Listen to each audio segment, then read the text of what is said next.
nous chanterons le temps des cerises, les gueux rossignols, les merles moqueurs seront tous en fête.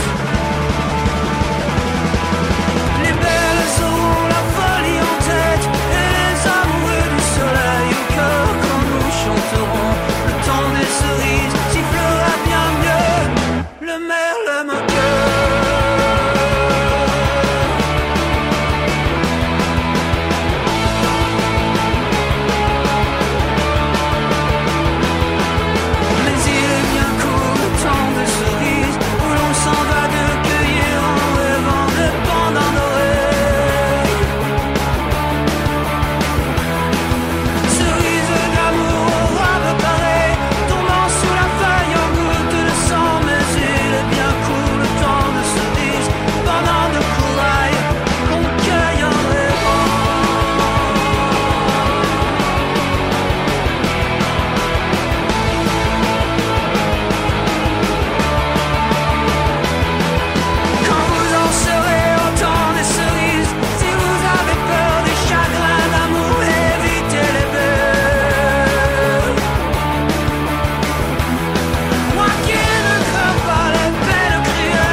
Radio Soupente, la station des rapins, 100 fois, sans loi et sans kilomètres.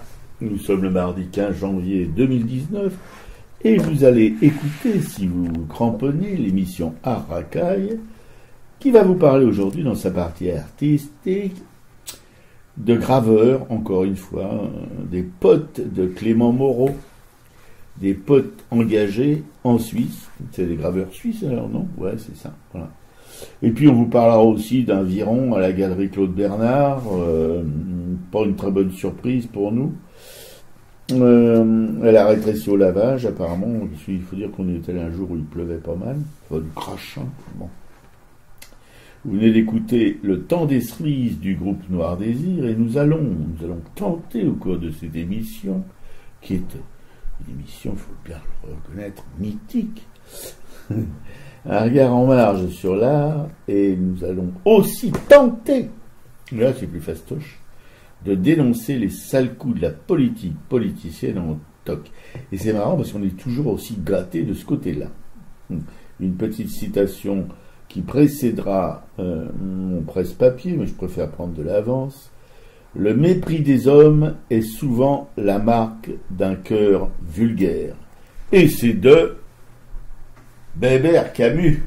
Ouais, bonjour tout le monde. Alors vous pouvez nous joindre par mail à l'adresse arracaille@orange.fr ou laisser un message sur le téléphone de Radio Soupente au 01 41 20 96. C'est pas du tout ça. 01 41 95 20 96.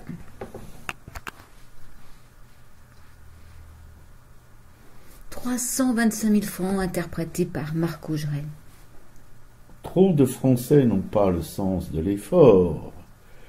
Dans ce que vous avez lu ou entendu, cette péroraison de notre petit bonhomme en mousse de l'Élysée, voilà, qui fait toujours dans le social. Et ta sœur, pourrait-on lui rétorquer au sentenceur de l'Élysée. Mais a-t-il une sœur?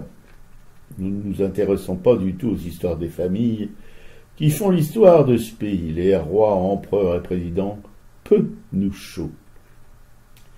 Mais quand un de ces baveux précieux attaque le peuple qui souffre pour à peine survivre, quand il la ramène pour la énième fois sur le sujet, la supposée fainéantise des nous autres, on sent pousser des gros boutons, même des bubons, allons-y gaiement, sur notre fragile épiderme, et des idées noires envahissent de leur nuée puante notre cervelle malmenée par les problèmes insolubles que ces infoutus politicards nous foutent sur les chines depuis que les chefs sont nés, depuis que nous ne glanons plus notre subsistance de baies sauvages librement sous les halliers.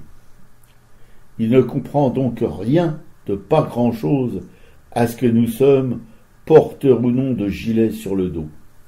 C'est un premier de la classe, chouchou breveté de ses enseignants, et qui n'a jamais frotté sa fine peau dorée aux rudesses de la condition d'ouvrier, d'employé, virtuel SDF de cette société qui ne jure que par la réussite et le fric.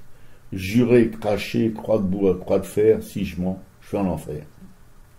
Ouais, fastoche de parler du royaume des ténèbres. Quand on crèche dans la lumière de la réussite, qui ne va pas sans le mensonge qui est l'escalier royal qui mène au palais. Le peuple, des feignasses, point. Rien à faire, ils sont indécrottables, ces gueux. Ils ne comprennent que la schlag. Alors on leur en donne. Nous envoyons pour les dresser nos forces de l'ordre, casquées et bottées. Flashball, grenades de désencerclement et lacrymogènes, tonfa et cassage de tronche. Des yeux en moins, des membres fracassés, des morts. Bien fait pour leur gueule à tous ces crotteux. Il devrait relire l'histoire de Louis XVI, le petit monarque élu. Lui aussi n'y pigeait que pouic au peuple, et le peuple lui a réglé son compte, ainsi qu'à tous ces féaux qui n'avaient pas trouvé la sortie de secours. La veuve en la tranchée de la caboche d'Aristos, ça pourrait bien se reproduire au monsieur Macron. Ce genre d'effort pourrait indemniser ceux qui ne font pas d'effort. À tort, monsieur Macron, à tort. Sauf qu'il semble que vous devriez peut-être passer chez leur vendeur de prothèses auditives, et pourquoi pas celui qui refourgue des lentilles de contact. Ainsi peut-être que vous pourriez vous éviter une bien triste fin. Il y a tous les ingrédients pour ça. Combien de blessés encore? Combien de morts encore? Avant que vous cessiez de nous prendre pour des cons et de nous donner la chasse jusque dans les bureaux de Pôle emploi, devenus sous votre mandat une agence du ministère de l'Intérieur qui traque ceux qui rechignent aux efforts que vous dites. Bof, le vent de l'histoire vous foutra bien la raclée qui vous a manqué dans votre scolarité gâtée. Et ce ne sera pas une fessée, soyez-en assurés, mais la vraie de vraie baston qui ne demande pas d'efforts inutiles. Voilà, les Français n'ont pas le sens de l'effort, mais là, sais-tu Robert que la semaine dernière, les chiffres des dividendes versés aux actionnaires sont tombés, et en fait, les entreprises du CAC 40 ont reversé 57 milliards d'euros à leurs actionnaires de 2018. Voilà, et tout ça, c'est un record, c'est-à-dire qu'en fait, il y a une progression de 12% par rapport à l'année précédente. On était à 50,9 milliards en 2017, et on peut rappeler qu'en 2009, on était 62% en dessous, c'est-à-dire qu'il y a une augmentation de 62% depuis 2009. Donc il y a quand même effectivement une partie de la population qui, elle, n'a pas un grand sens de l'effort non plus, ce qu'on appelle, nous, les assistés de la République, les vrais assistés de la République, hein, ces riches qui se gavent de tout ce qui est possible, qui profitent des niches fiscales, de tous les avantages, et à qui on ne dit pas du tout qu'ils ne font pas d'efforts. Mais nous, on sait très bien qu'il faut arrêter de stigmatiser justement ces Français. On a un président qui a un mépris total pour la population française, qui va de Gaulois réfractaires à manquer de sens de l'effort, ou je sais plus, feignant. Enfin bon, il voudrait mettre de l'huile sur le feu et faire qu'en sorte les manifestations redoublent. Je pense qu'il s'y prendrait pas autrement. Traverser la rue pour trouver du boulot. Voilà. Moi, je vous en trouve quand je veux du boulot en traversant la rue. Évidemment, quand on est président, on n'a pas trop de soucis à se faire. Qui aurait refuser du boulot un président, même pour de rire, hein, voilà, non, écoutez, on est là vraiment dans un jeu de con, voilà, qui risque d'être, qui est déjà tragique pour tous ces gens qui vont s'affronter à la police dans toutes les villes de France, qu'ils soient à 50, 60 000, 100 000, peu importe, ils y sont en tout cas, et toutes les semaines, il y en a qui sortent blessés, fracassés, etc. Ça, cela, on n'en parle pas. Par contre, un policier qui se fait un peu cabosser par un boxeur professionnel, alors là, toutes les gazettes en sont pleines, hein. Ouais, alors moi je vais continuer un peu dans la même veine. Alors déjà une citation que j'aime beaucoup, que j'ai lu la première fois sur le 4e de couverture des Ghettos du Gotha, écrit par les Pinson-Charlot. C'est Warren Buffett qui déclare « Il y a une lutte des classes bien sûr, mais c'est ma classe, celle des riches qui fait la guerre, et nous sommes en train de la gagner. » Et cette citation n'a toujours pas perdu une ride. Alors tout ça pour parler de ce qui s'est passé dans le monde diplomatique. Alors le monde diplomatique a publié, donc a fait un dossier sur les Gilets jaunes, et il a publié une réactualisation d'une carte qui s'appelle « À Paris, les lieux de pouvoir ». Une carte qu'il avait publiée en 2012 et qui était intéressante justement, qui parlait de la division Est-Ouest de Paris, où soi-disant M. Bertrand Delanoë affirmait en septembre 2011 avoir mis un terme à la division Est-Ouest de Paris. Cette carte montrait qu'effectivement il y avait... C'était complètement faux, puisqu'on voyait toujours les lieux de pouvoir. Ces lieux de pouvoir, ce sont les ambassades, les hôtels 5 étoiles, les hôtels où il y a des réunions particulières, comme les repas du siècle, enfin tous ces lieux où sont les grandes écoles de commerce. Oui, et puis les palais de la République, le Matignon, Beauvau... l'Élysée, etc., etc. Voilà. Donc en fait, cette carte montrait qu'effectivement, ce clivage Est-Ouest continuait à être complètement d'actualité, parce qu'on retrouve effectivement les établissements scolaires prestigieux, les grandes administrations de l'État, les sièges des multinationales. Et donc le Monde Diplo, dans son dernier dossier, là, a republié cette carte en l'actualisant, c'est-à-dire que je pense qu'ils ont rajouté peut-être probablement des bâtiments. Et alors ce qui est intéressant, c'est que ça a déclenché une levée de boucliers incroyable. C'est-à-dire que en fait, il y a énormément de médias qui d'un coup se sont rués en les traitant de tous les noms, en supposant qu'ils voulaient entretenir un lynchage, que c'était une carte qui était faite pour stimuler les gilets jaunes, enfin leur dire où aller. Et en fait, ce qui est intéressant sur cette carte, justement, c'est que en plus de ces lieux de pouvoir, ils ont repris les trajets classiques des manifestations, justement pour montrer que les manifestations habituellement faisaient pas plutôt du République, Nation, Bastille, Place d'Italie, Invalides, donc étaient plutôt dans l'Est parisien, et il y avait les rassemblements des gilets jaunes qui, eux, justement, c'est intéressant à voir, se mettent sur ces lieux de pouvoir. C'est-à-dire qu'on voit, en partant de l'Étoile, les branches qui partent sur les avenues et qui descendent sur les Champs-Élysées, et là, effectivement, on est en plein sur ces lieux de pouvoir. Et ça, c'est quand même drôlement intéressant. C'est inédit dans l'histoire des manifs et de la République. Voilà. Mais alors, ce qui est comme l'article, donc c'est un article sur le site de l'Acrimed. L'Acrimed, c'est une observation des médias, donc qui décrypte justement tout ce qui peut être dit dans les médias. Et là, il précise que jamais les grands pontes du journalisme dominant ne se seront autant intéressés à une publication du Monde diplomatique. Et c'est dans un concert fracassant d'indignation et d'insultes que certains ont accueilli la republication de la carte parisienne des lieux de pouvoir. Alors, il y a eu plusieurs tweets. Donc, par exemple, il y a Frédéric Aziza qui écrit que le Monde diplomatique s'amuse à indiquer aux casseurs déguisés en gilets jaunes les lieux de pouvoir, avec hôtels, ambassades, sièges de société, haut lieu de l'élite intellectuelle, un encouragement à les attaquer. Voilà, il y a... c'est bien. Alors, qu'est-ce qu'il y a d'autre? Alors il y a Mohamed Sifawi, bon je sais pas si j'ai bien intérêt à le citer, enfin qui dit qu'en fait il manque l'adresse du Monde diplomatique. Voilà, c'est un peu mesquin. Voilà, pourquoi est-ce que vous mettez pas aussi les adresses personnelles des élus, des policiers, des gendarmes, etc. Et qui termine en bande d'abrutis, ça fait toujours plaisir. Sauf que le Monde il est dans le 13e, hein, du côté de la place d'Italie, Corvisart. On voit. Le Monde Diplo, je sais pas. Ah, mais le Monde, je te parle. C'est pas pareil. Oui, mais le Monde Diplo, il n'est pas dans les mêmes locaux? Je pense pas, non. Non, je pense pas, ouais. Et il y a un autre journaliste qui écrit: tant qu'on y est, pourquoi pas indiquer les sites où se trouvent des ogives nucléaires? Je vous félicite, le Monde Diplo, imbécile. Voilà. Un autre qui écrit l'immonde diplomatique, pire que des hyènes, voilà. pire que des hyènes. Oui, oui. Voilà, faut pas exagérer, quoi. Donc, c'est intéressant de voir justement toute cette levée de bouclier Et ce qui sera intéressant, c'est de savoir d'où ça vient, ces insultes.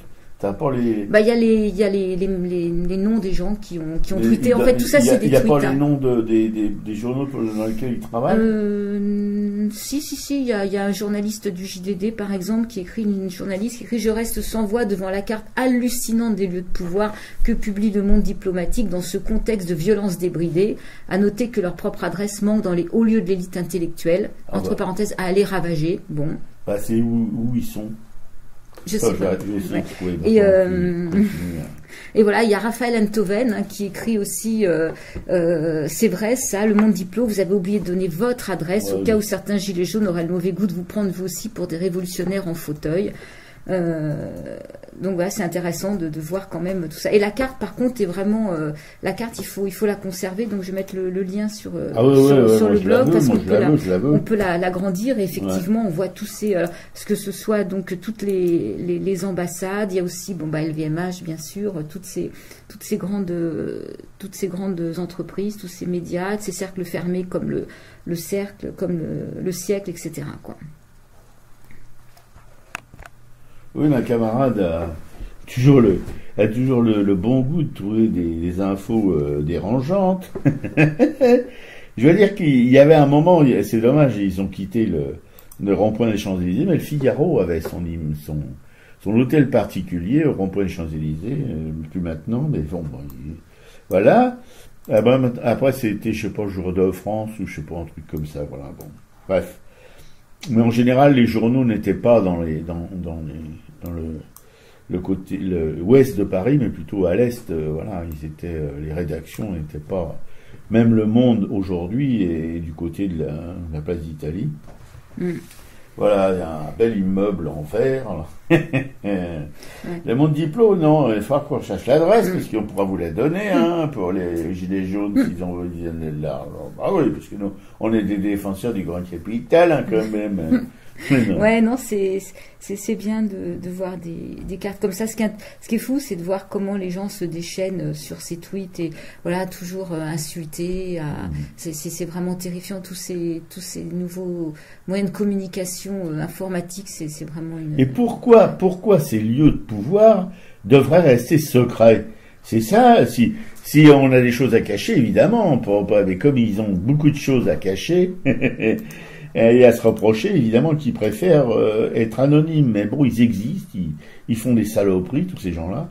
Donc c'est bien que, j'espère que les Gilets jaunes vont compiler ces adresses et aller leur rendre une petite visite incessamment sous peu d'une manière inopinable. C'est samedi prochain, parce que ça risque de durer encore un moment.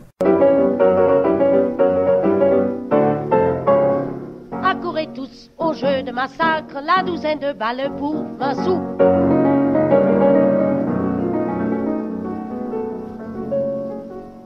Arrêtez-vous, les pauvres gens, les petits, les ratés, les sans-pain. Arrêtez-vous, les sans-talent, les sans-lit, les sans-toit, les sans-rien. Pour vous venger de vos blessures, pour vous venger de vos malheurs, pour soulager vos meurtrissures, pour chasser toutes vos rancœurs. Hop la boum dans la belle-mère, hop la boum dans le marié, hop la boum dans le notaire, hop la boum dans le banquier, hop la boum dans la belle-mère, hop la boum dans le marié, hop la boum dans le notaire, hop la boum dans le banquier. C'est le massacre des pantins innocents. Avisez bien leurs pauvres gueules, puisque vous êtes tous trop veules pour taper sur des puissants.